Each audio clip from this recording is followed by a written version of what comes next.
بعض حضرات تو مسجد کے اندر اعتکاف کو اس لیے نہیں بیٹھتے ہیں، کہتے ہیں کہ نہیں مسجد کے اندر جنات آتے ہم کیا کریں گے، ہم کو اٹھا کر اپٹ دیں گا،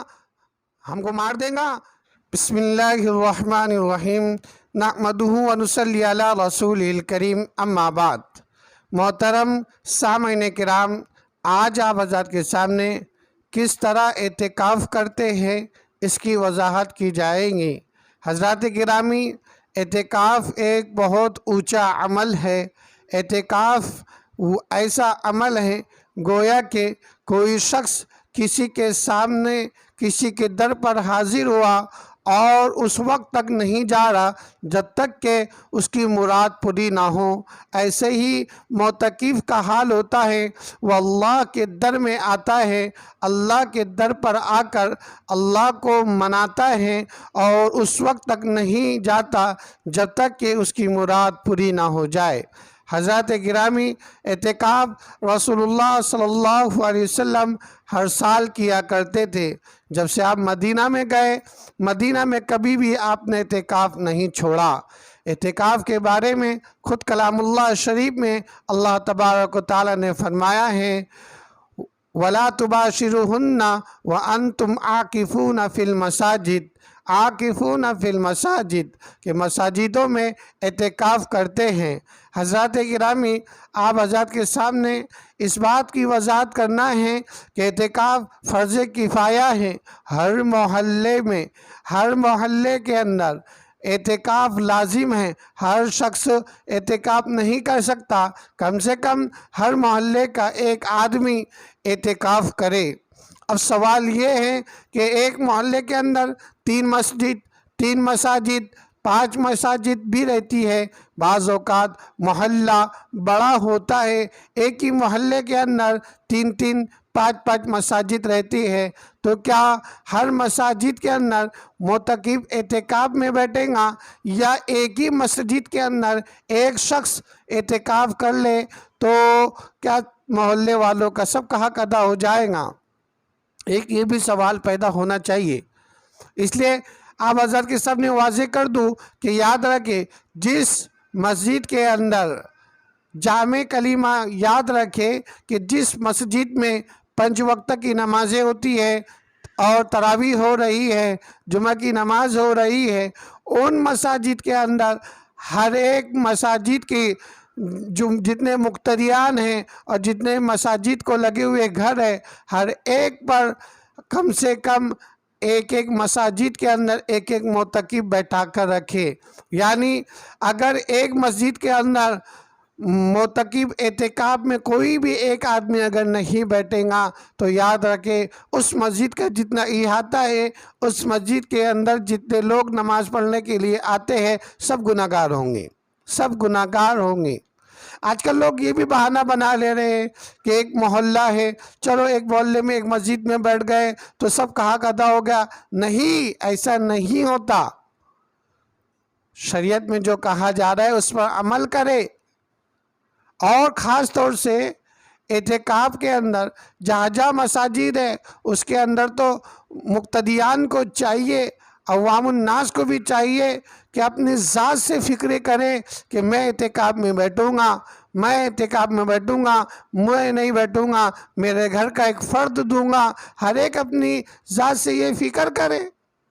وہ بھی نہیں ہوتا، بلکہ آج کل تو لوگ کرائے سے باہر سے لا رہے ہیں، اعتکاف میں بیٹھانے کے واسطے معتکف کرائے سے لا رہے ہیں۔ ایک بات یاد رکھے، جو باہر سے آتا، جو دوسرے محلے سے دوسری مسجد میں اعتکاف کرنے کے واسطے آتا یا جسے لا رہے ہیں، اسے اس بات کا علم ہونا چاہیے۔ مثال کے طور پر ایک دوسرے محلے سے ہمارے محلے کے اندر معتکف لایا گیا، ایک شخص کو اعتکاف کرنے کے واسطے لایا گیا، لیکن جس شخص کو اعتکاف کرنے کے لیے ہمارے محلے میں، ہماری مسجد میں اعتکاف کرنے کے واسطے بیٹھایا جا رہا ہے، اسی شخص کے محلے کے اندر، اسی شخص کے محلے کی مسجد کے اندر کوئی اعتکاف میں نہیں بیٹھا تو یاد رکھے یہ آدمی بھی گناہ گار ہوگا، وہ پورے محلے والے بھی گناہ گار ہوں گے، وہ پورے محلے والے بھی گناہ گار ہوں گے۔ اس آدمی کو چاہیے کہ پہلے ہم ہماری مسجد کا خیال رکھیں، پہلے میں میری مسجد میں اعتکاف کے اندر بیٹھوں، اگر بالفرض میری مسجد کے اندر کوئی دوسرا آدمی بھی بیٹھا ہوا ہے، ایک سے دو سے تین اشخاص ایک مسجد کے اندر ہو گئے، اب اگر وہ دوسری مسجد میں جاتا ہے تو ٹھیک ہے، جا سکتا ہے، اعتکاف ہو جائے گا۔ لیکن جو لوگ مساجدوں کے اندر معتکفین بھاڑے سے لاتے ہیں اور کرائے سے لاتے ہیں اور لوگوں کو پیسوں کے لالچ دے کر لاتے ہیں اور مسجد میں بیٹھاتے ہیں، یہ غلط کام کرتے ہیں۔ ایسے لوگوں کو شرم حیا آنا چاہیے کہ خود کی مسجد ہے اور مسجد کے اندر محلے میں جتنے حضرات مقتدیان ہیں ان میں سے کوئی ایک آدمی، کم از کم پورے محلے میں ایک آدمی اعتکاف کو نہیں بیٹھ سکا، یہ تو ہمارے لیے شرم کی بات ہونا چاہیے۔ حضرات گرامی، محلے والے کو چاہیے کہ ہر ایک کم سے کم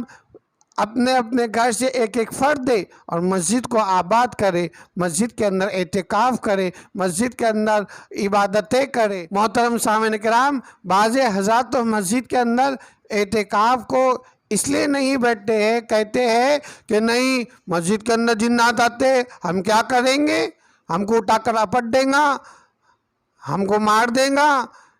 مسجد میں بڑے بڑے جنات آتے ہیں۔ بہت سارے لوگوں کی ایسی ذہانت ہوتے ہیں، بہت سارے یہ سمجھتے ہیں کہ نہیں مسجد کے اندر رات بھر اور پورا دن قرآن ہی پڑھتے بیٹھنا پڑتا، ہم کو قرآن پڑھنا نہیں آتا۔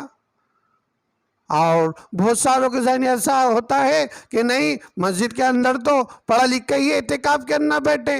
نہیں، ایک بات ذہن میں رکھے، سب میں پہلی بات ذہن میں رکھے، مسجد میں کوئی جنات نہیں آتا، کوئی کسی کو تکلیف نہیں دیتا۔ دوسری بات، اعتکاف کے لیے پڑھا لکھا ہونا شرط نہیں ہے، اللہ کے لیے اللہ کے در پر پڑے رہے، تیرے لیے یہ ضروری ہے، بس پڑے رہے اور سبحان اللہ تو بولنا آتا، الحمدللہ تو بولنا آتا، اللہ اکبر تو بولنا آتا، تسبیح بیان کر، 5 وقتوں کی نماز پڑھ اور پورے 10 دن کے روزے رکھ۔ بعض حضرات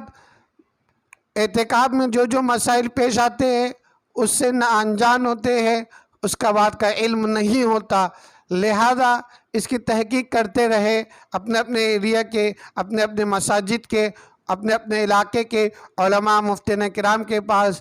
باقاعدہ مسائل پوچھیں کہ اعتکاف میں یہ کر سکتے ہیں یا ایسا کر سکتے ہیں، پوچھتے جائیں۔ انشاءاللہ تعالی آپ پوچھتے جائیں گے، آپ کے علموں میں بھی اضافہ ہوگا، علماء کرام آپ کو بتاتے جائیں گے اور آپ کا اعتکاف باقاعدہ اتنا قبولیت والا ہوگا۔ اس میں سے ایک ضروری مسئلہ یہ ہے، بعض حضرات یہ کہہ رہے تھے کہ مسجد کے اندر کبھی کبھی بیت الخلا نہیں ہوتا ہے، طہارت خانہ نہیں ہوتا ہے، بعض ایسی جگہ ہوتی ہے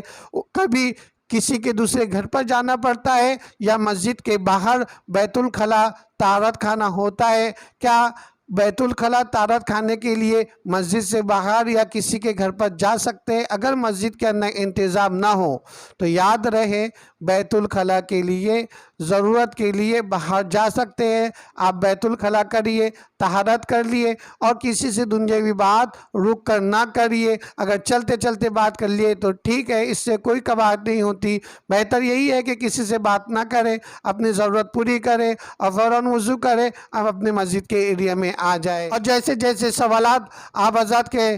درپیش ہوتے ہیں آپ ہم سے تحقیق کریے، انشاءاللہ تعالی آپ کی خدمت میں پیش کیے جائیں گے۔ دعا ہے کہ اللہ تبارک و تعالی عمل کرنے والا بنائے۔